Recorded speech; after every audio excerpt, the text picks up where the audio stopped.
Fabián, ¿cómo estás? Pero muy bien, muy bien. No sé si lo expliqué bien.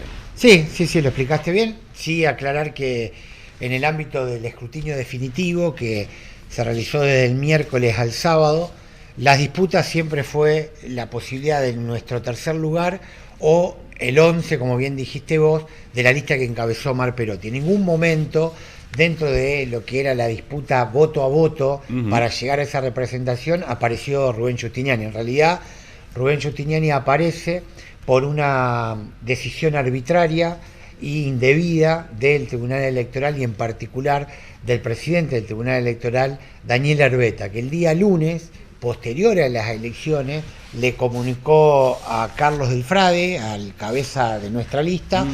de que su interpretación era que no había que aplicar ese piso, ese umbral del 3% del padrón electoral. Para que lo entiendan todo, ese 3% hoy representa en esta elección, con este padrón electoral, 85.000 votos. La lista de Igualdad y Participación que encabezó Rubén Giustiniani reunió poco menos de 71.000 votos. Por lo tanto, en los cálculos de ninguno de los espacios políticos que participamos del proceso electoral aparecía esta posibilidad. Por eso, cuando termina el escrutinio definitivo, se acercan la ministra de Gobierno, del actual gobierno provincial, Celia Arena, y los apoderados a felicitarnos, porque todos entendíamos que la banca nos correspondía a nosotros, porque, insisto, lo que estaba en disputa en el conteo de votos, es decir, entre lo que fue el voto otorgado por el escrutinio provisorio y el definitivo, que a veces puede haber cambio, y más cuando es una elección tan ajustada, era entre nosotros y la 11.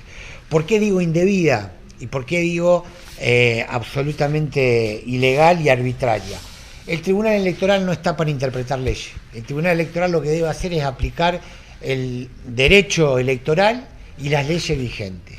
Esa discusión sobre si se aplica o no fue zanjado en 5 oportunidades por la Corte Suprema de Justicia de la provincia. Y siempre en el mismo sentido. Siempre en el mismo sentido, que hay que aplicar ese umbral del 3%, es decir, que Giustiniani no debería haber entrado. Eso se dio en el caso 2001 Mauri, en el caso 2007 Martino, 2011 justamente Carlos del Frade, y en el 2015 dos fallos más, los que se conocen como Molina y Estochero. Estos del 2015 inclusive se ratifica la utilización del umbral, inclusive cuando ya se había derogado la ley de lemas, perdón, la ley de lema, y se empezó a aplicar el nuevo sistema de internas abiertas y simultáneas. Es decir, la del 2001 todavía teníamos ley de lema, Sí. pero todas las demás fueron fallos donde se convalida la aplicación de este umbral del 3% y en los 4 casos se dio con el actual sistema. ¿Por qué digo esto? Porque algunos plantean de que cuando se deroga la ley de lema, en realidad se derogó el decreto ley 9280. No solamente que la jurisprudencia es a favor nuestra, sino que si ustedes ingresan, a cualquier ciudadano le digo, ingresan a la página web del Tribunal Electoral, la primera normativa que figura como una de las leyes que regula el proceso electoral es la 9280. E inclusive el decreto de convocatoria del gobernador de la provincia al proceso electoral, el decreto 236, en el segundo párrafo, la primera normativa que justamente menciona es el decreto ley 9280. O sea, por lo tanto es imposible que ese decreto esté Sin querer derogado. interpretar lo que ha hecho Herbeta, ¿por qué entendés que ha dado lugar entonces a la banca de Giustiniani? Mira, yo creo que Herbeta, desde que asumió la presidencia del Tribunal Electoral, no entendió que no es la misma función que ministro de la Corte, en primer lugar. Y en segundo lugar, se está extralimitando en las facultades propias del tribunal. Fíjate vos, voto joven. Es increíble que el voto joven, un derecho que debe ser consagrado para algunos por reforma constitucional, para otros alcanza con una ley de la legislatura de la provincia. Lo que nunca tuvo en la imaginación, solamente en la imaginación de Herbeta, es que un tribunal electoral podía legislar. Porque ¿qué hace? Saca una acordada, incluye el voto joven, pero aparte determina que el voto joven no se cuenta para el piso del 1,5. Nosotros tenemos 2 pisos. Tenés que reunir el 1,5 en las primarias para pasar a la general, y en la general el piso que te establece en la 9280. O sea que la verdad que la explicación de Herbeta para mí tiene que ver con la omnipresencia que él pretende tener en una materia que en este caso no le es propia. Si uno lee cuál es la función que tiene el Tribunal Electoral, no es ni más ni menos que aplicar las leyes en materia de derecho electoral. Entonces, no solamente que la aplica a su modo de interpretar, sino que no debe interpretar, él tiene que aplicar por lo menos la jurisprudencia que está sentada. Si hay dudas, si él tenía dudas, ir a los antecedentes. Y en 5 oportunidades la Corte resolvió en ese sentido. Y te hago un agregado. Nosotros estamos evaluando la posibilidad de pedir un juicio político a Daniel Herbeta. Algunos constitucionalistas me dicen que el presidente del Tribunal Electoral no es pasible de un pedido de juicio porque no tiene el mismo tratamiento que cualquiera de los jueces. Ahora, yo no soy abogado, pero lo estamos charlando con los abogados. Si no es pasible, lo que es cierto, que el presidente del Tribunal Electoral ocupa ese lugar en el Tribunal Electoral porque es miembro de la Corte. Sí. Entonces, lo que yo digo es que es pasible porque su extralimitación dentro de lo que es el Tribunal Electoral no lo puede excluir de su condición de miembro del Tribunal Superior de Justicia. Lo que estás planteando es una inescisión, una inescindibilidad de funciones, es decir, no puede ser para una cosa sí, para la otra claro, no. O sea, por eso yo también digo de que Herbeta, a mí no me basta con que Herbeta diga yo siempre voté en contra de ese umbral, porque también nobleza obliga, hay que decirlo.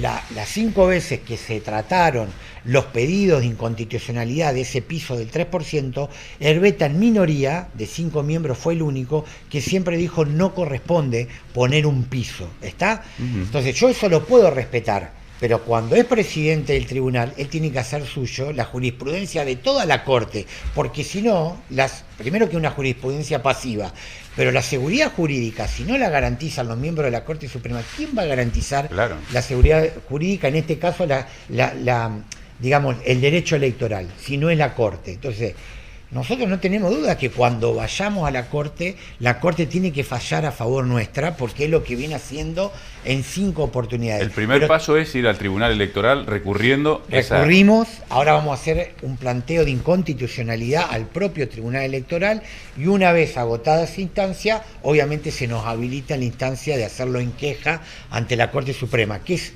el único organismo que puede determinar si una norma es constitucional o no, no el Tribunal Electoral. Por eso nosotros insistimos tanto en eso.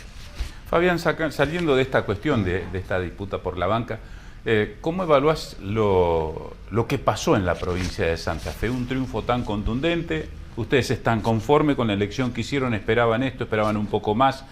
¿Cómo queda, si se quiere, el progresismo dentro de la provincia de Santa Fe? Nosotros estamos felices, hicimos una elección histórica para lo que era el Frente Social y Popular, que son los espacios que hace 10 años vienen caminando juntos con Carlos del Frade, que lo componen distintas fuerzas políticas. Como siempre dije, Carlos del Frade nos abrazó a muchos que veníamos del Frente Progresista y conformamos este nuevo frente que se llama Frente Amplio por la Soberanía. Haber reunido 132.000 votos, superamos los 132.000 votos, para nosotros es, la verdad que no esperábamos una buena elección, pero no tanto, honestamente. Eso por un lado. Por el otro lado, creo que el triunfo de Juntos por el Cambio, de Unidos para Cambiar Santa Fe y de Puyaro en particular, se sentía, se olfateaba, sobre todo por la actitud y la responsabilidad política que sin duda, yo no me voy a meter en la vida partidaria de otro partido. Te hablo como si fuera un analista político, si se me permite que lo haga, digamos.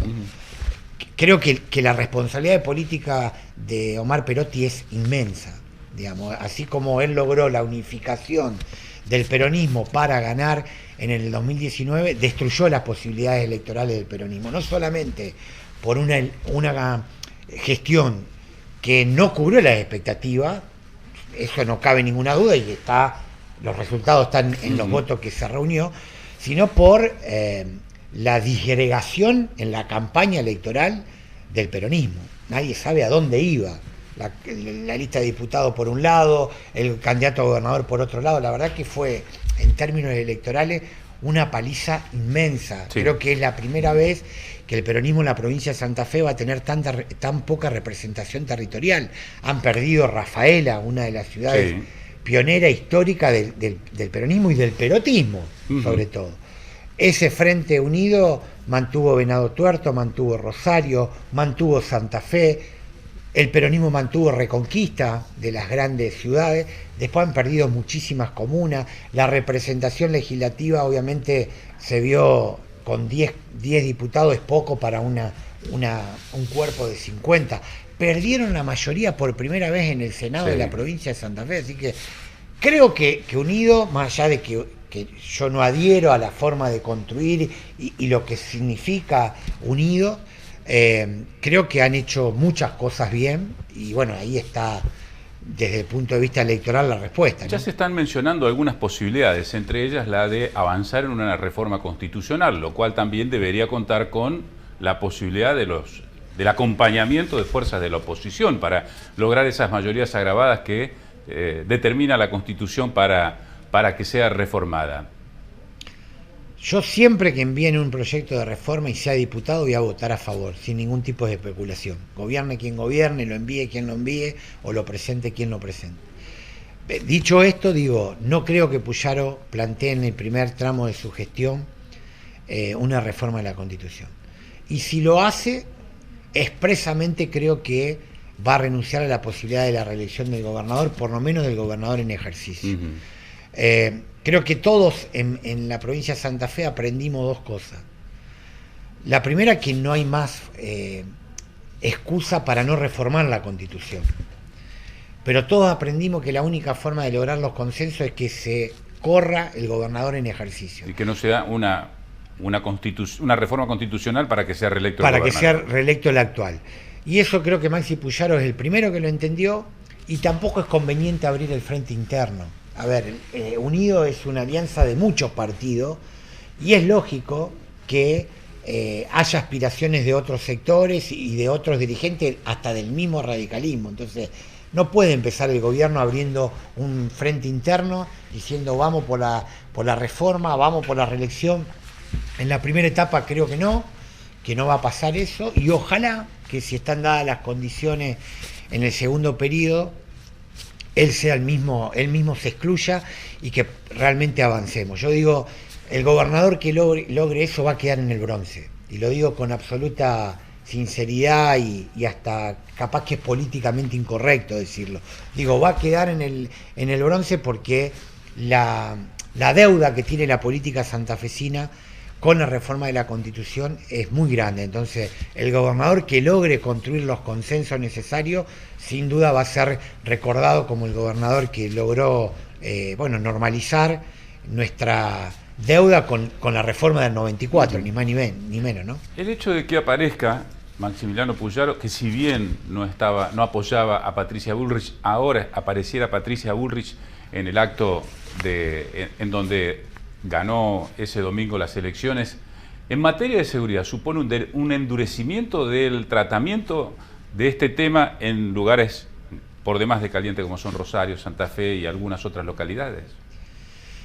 Mira, yo creo que Puyaro tiene una ventaja, me parece que conoce el tema de la seguridad, fue ministro, vos después podés estar de acuerdo con algunas acciones o no, podés hacer una evaluación más positiva, menos positiva, pero creo que es alguien que conoce la cartera. El hecho de haber sido 4 años ministro me parece que es una ventaja. No es lo mismo de llegar a ser gobernador y nunca haber pasado por esa cartera y no dimensionar el problema, sobre todo del delito organizado y de las bandas narcopoliciales.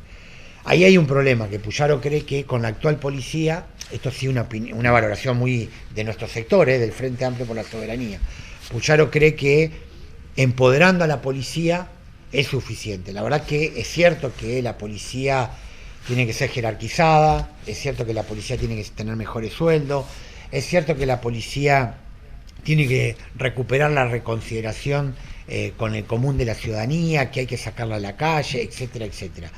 Pero desconocer que la policía actualmente es una estructura corrompida es un problema, porque negar esa realidad es un problema. Entonces, si el primer proyecto de Puyaro va a ser enviar una ley para desfederalizar la persecución del delito y lo que se llama comúnmente narcomenudeo, con esta policía va a ser un problema mayor, porque en realidad es darle a una estructura corrompida una caja aún mayor.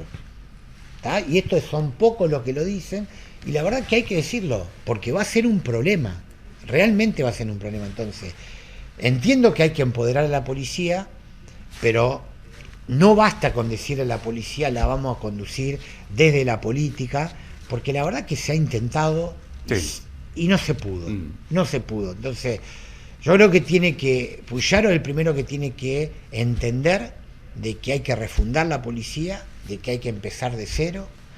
Eso significa discutir las leyes que no se discutieron en este periodo, de una nueva ley de seguridad pública, antes que empezar con una ley de narcomenudeo. Yo sé que es una respuesta que al común de la gente le va a caer bien, pero eso va a servir para seguir persiguiendo a los consumidores, para seguir llenando las cárceles de pibes, y la verdad es que lo que hacen los grandes negocios con el narcodelito ya cambió la lógica de la comercialización de droga. Sí hay violencia, porque la disputa que se genera en los barrios genera violencia y genera mucha sangre. El problema es el delito de arriba, el lavado de dinero, de eso todavía no se dijo nada, de cómo se hace para, empezar a ver cómo se desactivan las cuevas de dinero. Hace días nomás tuvimos la novedad de una cueva de dinero de alguien vinculado con la política, y hay mucho silencio, más allá que está en un proceso de investigación a cargo del fiscal federal Walter Rodríguez. Pero la verdad que yo digo, Puyaro tiene la oportunidad porque conoce el problema de seguridad, pero si nos seguimos mintiendo y seguimos mirando para otro lado, donde realmente está el delito, es un problema. Gracias, Fabián. Gracias, muchas gracias.